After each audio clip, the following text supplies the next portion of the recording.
Vous savez, il y a une anecdote qui dit qu'un homme vantait son chat de maison. Une anecdote agagani kavugaga ko umuntu warataga injangwe yo mu rugo rwe. Quelqu'un vantait son chat. Avuga ko iyo njangwe yo yahindutse yabaye transformé itakiri injangwe habe namba yabaye injangwe yavutse ubwa kabiri sha transformé. Il disait que son chat était transformé et qu'il était né de nouveau. Hanyuma ndaramubwira ati nzabimenya nabigerageje nabonye koko ko yabaye nshya. Et lui, il a dit, je vais l'accepter après l'avoir vu parce que il faut que je me rassure en le voyant. Hanyuma akagani kavuga ko uwo mugabo yaje kumusura yitwaje imbeba mu mufuko. Et la petite histoire dit que ce monsieur est venu le visiter avec un petit rat dans sa poche. Hanyuma aramubwira ati zana ya njangwe yawe yabaye transformé nyirebe. Il a dit, amène-moi ton chat qui était transformé pour que je le voie. Ya njangwe ije ifite plateau ije guserva kuko yaraservaga igenda ku maguru abiri andi maboko izamuye gutya. Et les chats est venu avec un plateau pour servir. Hanyuma arekura ya mbeba. Et le monsieur a fait sortir son petit rat. Murumva byakurikiye. Et vous comprenez ce qui a suivi. Amasahani yaramenetse. Les assiettes ont été cassées. Ibikombe byarajanjaguritse. Les verres ont été détruits. Hanyuma aramuhindukira aramubwira ati ntabwo injangwe yahindutse. Il a regardé et dit, ton chat n'a pas changé. Ubuzima buri hanze ahangaha hazaba injangwe. Ubuzima buri hanze buracyafite imbeba nyinshi zizapruva. La vie qui est dehors ici a plein de rats qui vont faire prouver que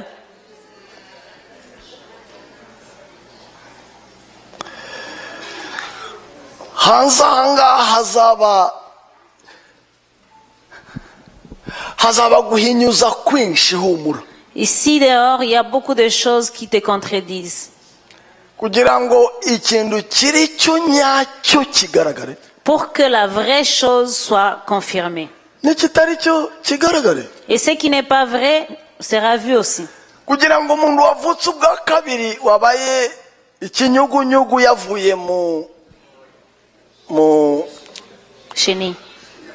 mu kinyabwoya. Pour que la personne qui vient pour qu'une chenille qui est transformée en papillon. Bigaragare ko asigaye aguruka atakiri ikinyabwoya kiribwa n'inkoko ahubwo afata ikirere. Et il faut que ça soit vu qu'il n'est plus une chenille qui marche par terre, mais que c'est devenu un papillon.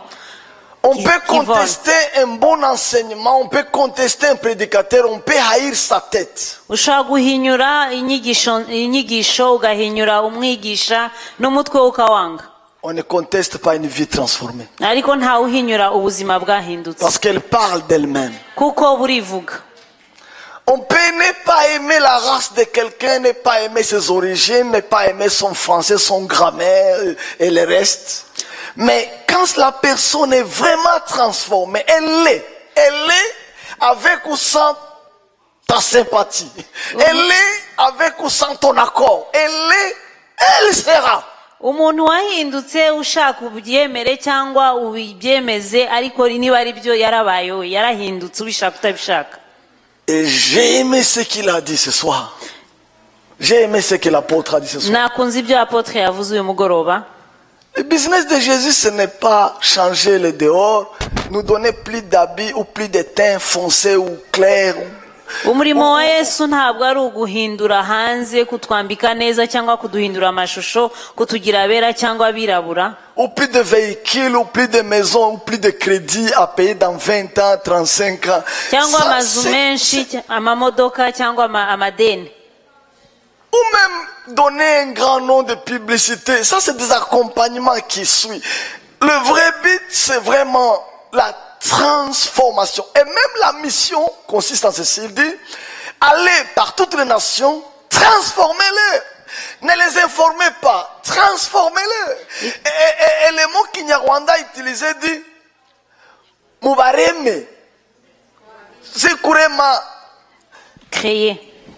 Kurema, c'est l'image de la moule. C'est prendre la pâte et la perdu sa forme initiale et à la fin, elle n'est plus ce qu'elle a été parce qu'elle a été non pas approchée, mais vraiment moulée, transformée, fusionnée.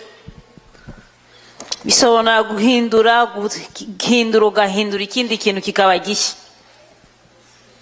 Vous savez, quand on l'est vraiment, on est fier de se sentir libre par rapport à ces anciennes chaînes. Iyo wahindutse wumva umerewe neza kuko uri mu mudendezo. Parce que les mêmes filles qui hier t'attiraient, te faisaient la tête, quand tu les regardes, tu bénis le Seigneur qui les a créés, tu passes, tu te sens libre. Kuko babakobwa baguteshaga umutwe igihe wababonaga ariko iyo wongeye ukababona usanga ntacyo bakubwiye ugashima Imana gusa La ku même bwabo. bière qui quand elle était à 20 mètres, tu bavais, et elle passe, on te la frotte, tu sens que tu es libre. Vraiment, tu dis, oh, que c'est bon de transformer, que c'est joli d'être libre enfin. Uwo mukobwa wahitagaho ugata umutwe ariko ukamubona ugasanga uri wa wundi kuko wahindutse. La peur que tu avais d'être seul, Ubwoba wari ufite bwo kuba wenyine, maintenant tu recherches la solitude. ubu ngubu urashaka kwitarura ukaba wenyine. Et tu sens que tu peux fermer la porte, passer une journée, 2, 3, sans sortir, sans téléphone, parce que tu sens que quelqu'un de vrai, Jésus est là. Ubu ngubu ushobora gufata umwanya ukikingirana iminsi 3 udasohoka ugakinga imiryango n'amatelefone kuko umuntu ukomeye witwa Yesu ari kumwe nawe. La grande colère qu'on te connaissait par origine, par héritage, par enfantement, par la grande colère qui te faisait casser les verres et les bouteilles et les assiettes. Wa mujinya wagiraga watumaga umena amasahani n'ibirahuri n'ibintu byose. Et puis on voit quelqu'un Ukabona umuntu que l'on provoque ukaza umuntu akaza akagushaka kugucokoza et qui est calme. ariko ugaceceka ukihangana. Alors qu'au premier temps, un doigt pointé vers toi, tu le poursuivais avant, tu poursuivais les doigts. À peine les doigts sortaient, tu suivais les doigts et tu ramassais la personne qui avait pointé les doigts. Maintenant, on te l'a fait toucher, tu le regardes en disant, ok, good. Nyamara kera bapfaga kugutunga urutoki gusa ugasanga baguteye ikibazo ibintu bigakomera. Vous savez, un jour, après 6 mois de conversion, mon frère m'a amené dans une boîte de nuit. Murabizi nyuma y'amezi 6 maze gukizwa mukuru wanjye wo tuvukana yantwaye ahantu aho babyina. Il a fait ça, il m'a dit, René, viens voir. Arambwira aravuga ngo René ngo ngwino Il a urebe. tiré comme ça. Agira atya Il arasohora. avait $7,000 cash en 82. Yari afite amadolari 7,000 muri 82. C'était de quoi acheter, sans exagérer, une maison dans un quartier résidentiel. À Icyo l'époque. gihe yashoboraga kugura inzu muri quartier nziza. Et puis il me dit, tu sais quoi? Arambwira turabizi. Il a dit, c'est un Kinyarwanda. Ambwira gutya mu Kinyarwanda. Nishe umuzungu. J'ai tué un blanc. Yani magambo, igiceri ndagifite. J'ai l'argent. Et il m'a pris dans une boîte. Arantwara njyana aho kubyina. Et il m'a dit, tu sais, aujourd'hui, si tu veux te marier, je te marie, demain tu divorces, c'est pas un problème, j'ai l'argent. Arambwira ngo urabizi uyu munsi niba ushaka kurongora urarongora ndakushingira kandi nushaka no gutana ejo nzabigufashamo. J'étais célibataire, j'avais 22, 23 ans, j'étais jeune, je venais de terminer mes études et j'étais né de nouveau. Nari ntarashaka ndi umusore mfite imyaka 23 ntangiye gukizwa numva ngifite bwa bubyutse. Et il a commandé sa bière et il m'a dit, toi, qu'est-ce que tu prends? Ahamagaza atumira bamuha byeri ye ariko nanjye arambaza ate so uranywa iki? J'ai dit, je prends le coca. Ndavuga ngo ndanywa coca. Il dit, c'est pas vrai, c'est pas vrai. Aravuga ngo sibyo. Est-ce que tu sais l'argent que j'ai? Aramubaza ate se amafaranga mfite urayazi? J'ai dit, bon, je sais l'argent que tu as, mais ça change quoi? Ndavuga ngo amafaranga ufite ndayazi ariko ntacyo bihinduye. Et puis il prend un taxi, mais ça, on va à l'Intercontinental pour faire classe. Arambwira ati dufata taxi tukujya ku hoteli yitwa Intercontinental kugira ngo tujye ahambaye.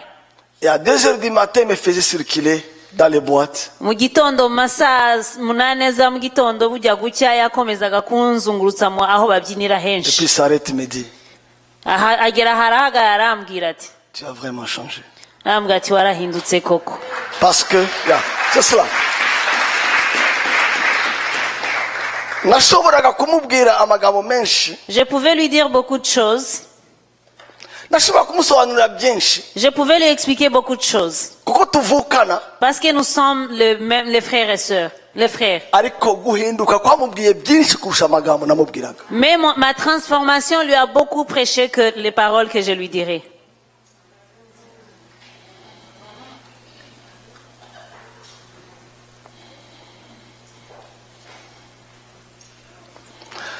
Mfite amagambo menshi mvuga, J'ai beaucoup de choses à dire.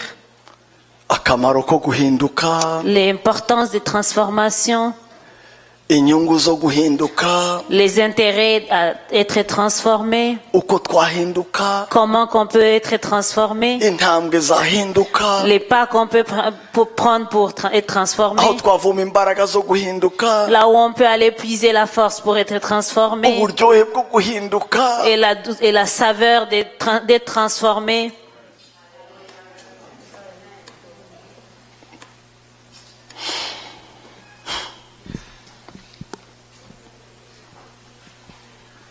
Kandi Yesu araje, Et Jésus est en train de venir. n'impamo araje. Je vous jure, il vient. Iyo ureba gusa uko ibihe bimeze, Si tu vois seulement le temps comme ça se passe maintenant, iyo ureba na speed ubutumwa bugomba kugenda ubu ngubu, et si tu vois la rapidité que l'évangile prend, uyu munsi kera dans le ibyo temps, mwabagamo hano iwanyu mu basirimu, mu bazungu, mu ma etaje n'ibindi, i Kigali hari ibyaha na possibility isigaye iruta iyanyu. Amen, umuntu uri i Kigali ufite villa ye n'ibindi afite même disposition yo gucumura nkamwe, même sollicitation et même plus. dans le temps, on ibyo a- mubamo abamo en temps réel, ibyo mucamo bimugeraho muri ako kanya mukibicamo. Mwene magambo kera uvuye Canada yateraga ubwoba ugeze i Kigali, ariko ubu ngubu uvuye i Kigali yagutera ubwoba, ça dépend n'ibyo arimo. dans le temps, les gens qui venaient du Canada faisaient peur aux gens de Kigali. Mais pour le moment, les gens de Kigali, quand ils viennent ici, nous font peur. Ça dépend toujours de temps. Homosexualité mushyira mu mategeko n'izunguruka iwacu turahangana yo buri munsi. Amen, niki gukuramo inda turibifite, ikizungu n'ikizunguzungu turibifite. Uragira ngo hari ikindi cyane, isi yashize. On est partout dans l'homosexualité, dans les drogues et dans tout.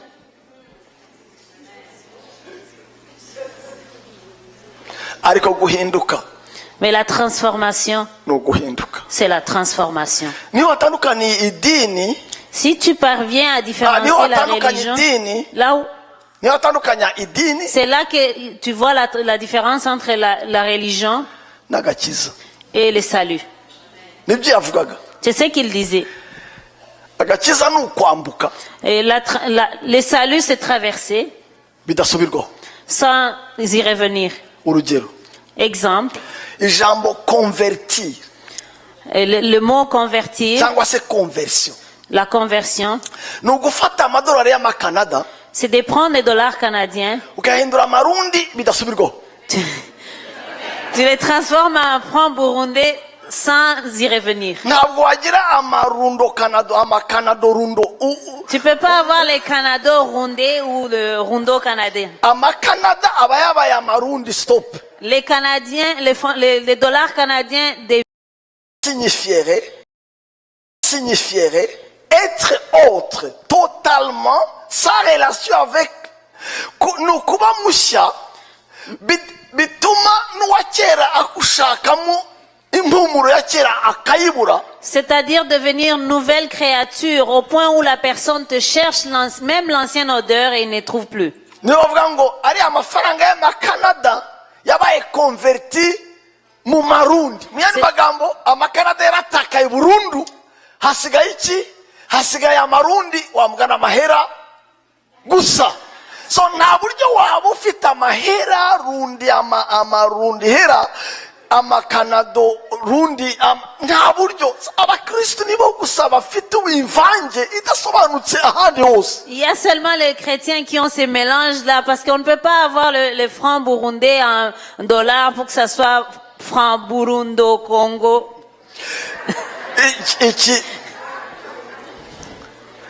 Ndashima Imana Et je remercie le Seigneur uyu munsi wa nyuma pour cette dernière journée w'iki giterane de cette conférence. numva nari ngiye kuvuga bugacya J'avais comme envie de parler jusqu'au matin. nari gushimira nari guhobera uzi ko Je devais remercier, embrasser.